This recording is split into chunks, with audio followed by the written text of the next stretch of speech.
প্রণাম মহারাজ, আপনার ঘরে রাজকন্যা জন্ম নিয়েছে। এ তো অনেক খুশির খবর।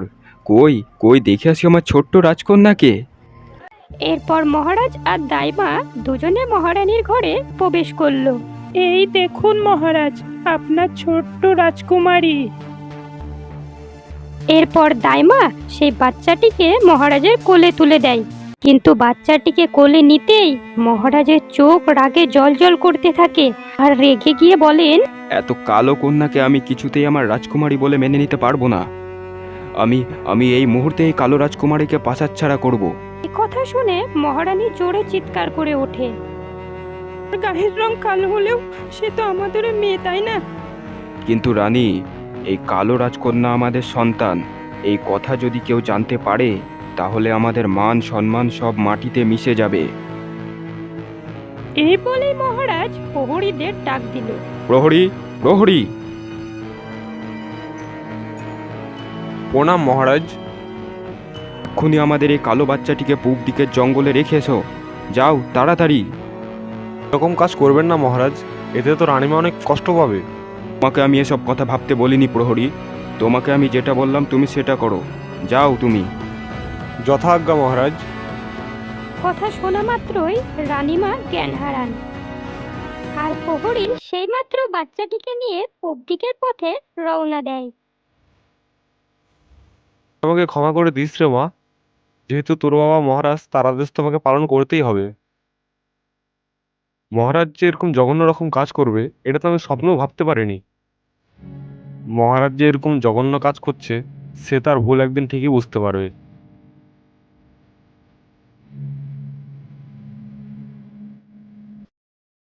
পর প্রহরী 5 মাইল পথ অতিক্রম করে সে পূব দিকের জঙ্গলে চলে আসে আর একটি বড় গাছের নিচে বাচ্চাটিকে রেখে চলে যায়।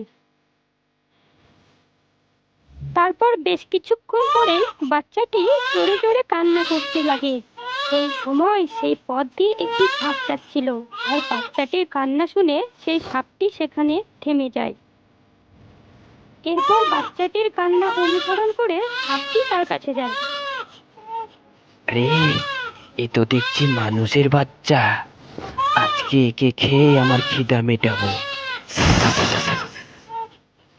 এরপর সাপটি বাচ্চাটিকে খাওয়ার জন্য যেই মুখটা বাড়ায়, তখনই বাচ্চাটির হাত সাপটার গায়ে স্পর্শ হতে সাপটি থেমে যায় এবং বাচ্চাটির প্রতি তার ভীষণ মায়া হয়। এত ছোট বাচ্চাকে এখানে কে রেখে গেল? কার এত পাথরের মতো মন? আরে, কত সুন্দর ফুটফুটে শিশু! একে তো আমি একা ফেলে কোথাও যেতেও পারবো না। তখনই সাপ একটা গরুকে সেখানে ঘাস খেতে দেখতে পায় আর বলে, গরু ভাই, ও গরু ভাই, আমাকে একটা সাহায্য করো না।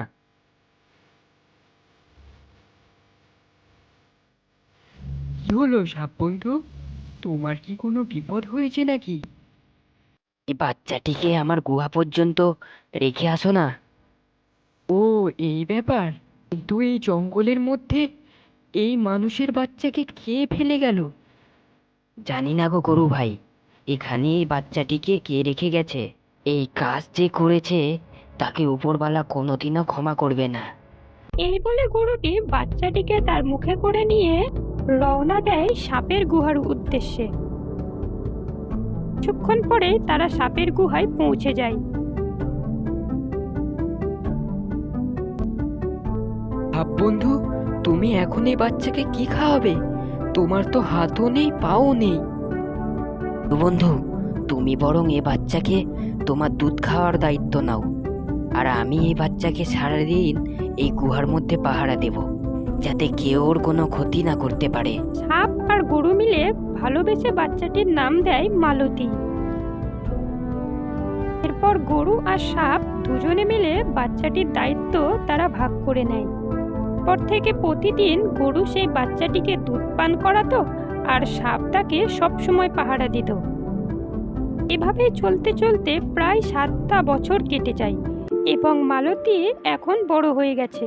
এখন সে নিজের খেয়াল নিজেই রাখতে পারে, কিন্তু সে এত বড় হয়ে যাওয়ার পরেও সাপ আর গরুর কথা কখনো অমান্য করে না কিন্তু মালতী একদিন সাপকে জিজ্ঞেস করে, আচ্ছা সাপ বন্ধু, আমি মানুষের মতো কেন দেখতে, তোমাদের মতো কেন দেখতে নয়?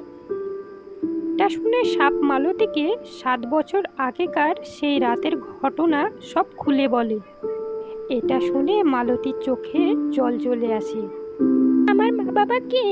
আমাকে কে ছোটবেলায় জঙ্গলে রেখে গিয়েছিল সাপ বন্ধু? বলো না, আমার মা বাবা কে?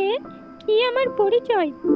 কান্না করিও না মালতী, ওপরওয়ালা যদি চায় তুমি একদিন ঠিক তোমার মা বাবার কাছে ফিরে যেতে পারবে।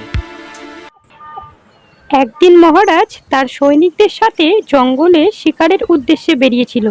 তখন সে মালতীর সে গরু বন্ধুকে দেখতে পায়।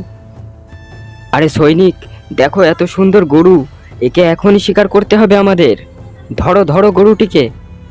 তখন রাজা আর সৈনিক মিলে গরুটিকে বেঁধে ফেলে। গরুটি ভীষণভাবে ঘায়েল হয়ে পড়ে। এই সময় সাপ সেই রাস্তা দিয়ে যাচ্ছিল। আরে, ওরা তো গরু বন্ধুকে বেঁধে ফেলেছে, আর আর ওর তো ভীষণ বিপদ। আমাকে এক্ষুনি কিছু একটা করতেই হবে। সাপ কিছু না ভেবেই তাদের কাছে গিয়ে তাদেরকে ভয় দেখাতে থাকে। রাজামশাই সাপকে যেই আঘাত করতে যাবে, সাপ তখনই রাজামশাইয়ের হাতে ছোবল দেয়। রাজামশাই সঙ্গে সঙ্গে চিৎকার করে জ্ঞান হারিয়ে মাটিতে লুটিয়ে পড়ে এবং রাজামশাইয়ের চিৎকারের আওয়াজ গোটা জঙ্গলে ছড়িয়ে পড়ে।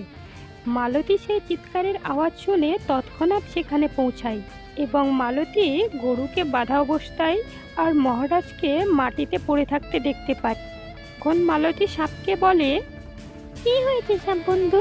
এখানে কি হয়েছে? আর গরু বন্ধু এখানে বাঁধা কেন? এটা শুনে সাপ সব ঘটনা মালতীকে খুলে বলে। তারপর মালতী তাড়াতাড়ি তার গরু বন্ধুকে বাঁধন মুক্তি করে রাজামশাইয়ের কাছে যায়। এটা তুমি কি করলে সাপ বন্ধু? তোমার এটা করা একদম উচিত হয়নি। এরপর মালতী রাজামশাইকে তাদের গুহায় নিয়ে যায় আর রাজামশাইয়ের বিষ বের করার জন্য তার সাপ বন্ধুকে অনুরোধ করে। মালতীর কথা শুনে সঙ্গে সঙ্গে রাজামশাইয়ের বিষ তুলে ফেলে। কিন্তু মালতী এটা জানতো না, সাপ যদি তার নিজের বিষ নিজেই তোলে তাহলে সেই সাপ আর বাঁচে না। বিষ তুলে ফেলার পরেই রাজামশাই সুস্থ হয়ে যান। মালতী, আমি আর বাঁচবো না রে, কারণ যে সাপ তার নিজের বিষ নিজেই তুলে সে আর কখনো বাঁচে না রে। না সাপ বন্ধু, তোমার কিছু হবে না সাপ বন্ধু। বিষ বের করার পরে সাপ তৎক্ষণাৎ মারা যায় এবং মালতী তার সাপ বন্ধুর জন্য খুব কান্না করতে থাকে। কে তুমি মেয়ে, যে তুমি আমার প্রাণ বাঁচালে? তাই থাকো তুমি। ছোটবেলা থেকে আমি এই গুহাতেই থাকি। অনেকদিন আগে আমাকে এই জঙ্গলে কেউ ফেলে চলে গিয়েছিল। তখন থেকে আমি এই সাপ বন্ধু আর গরু বন্ধুর সঙ্গে থাকি। এরাই আমাকে বড় করে তুলেছে। আপনি একটু বসুন রাজামশাই, আপনাকে কিছু আমি খেতে দিই। এরপর মালতী রাজামশাইকে কয়েকটি ফল খেতে দিতে যাবে। সেই সময়ে রাজামশাই মালতীর হাতে একটি দাগ দেখতে পায়। তার হাতে এই দাগটি দেখে রাজামশাই বলেন, কিন্তু মা, তোমার হাতে এ দাগ এলো কিভাবে? এটা তো আমার জন্ম থেকে আমার হাতে রয়েছে। এ তো আমার বংশের চিহ্ন। রাজামশাই বুঝতে পারেন এটা তার সেই মেয়ে যাকে সে 7 বছর আগে জঙ্গলে ফেলে আসতে বলেছিল। তুই তো আমারই মেয়ে, তোকে আর এই জঙ্গলে থাকতে হবে না রে। তাহলে তুমি কি আমার সেই বাবা যে আমাকে অনেকদিন আগে এই জঙ্গলে ফেলে গিয়েছিলে? কেন বলো, কেন ফেলে গিয়েছিলে আমাকে? বলো বাবা। পারলে আমাকে ক্ষমা করে দিস রে মা।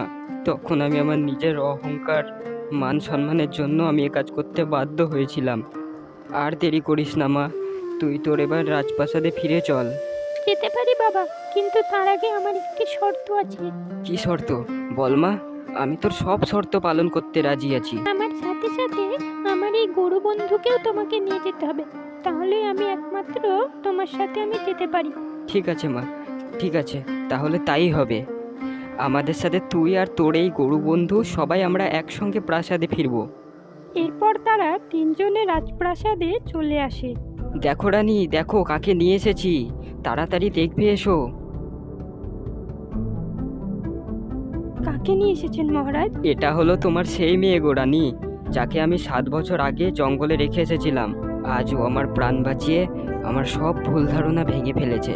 ও না থাকলে হয়তো আমি আজ এখানে দাঁড়িয়ে থাকতে পারতাম না।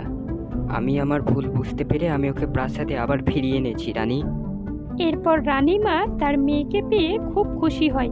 তারপর থেকে তারা আনন্দের সাথে একসঙ্গে বসবাস করতে থাকে।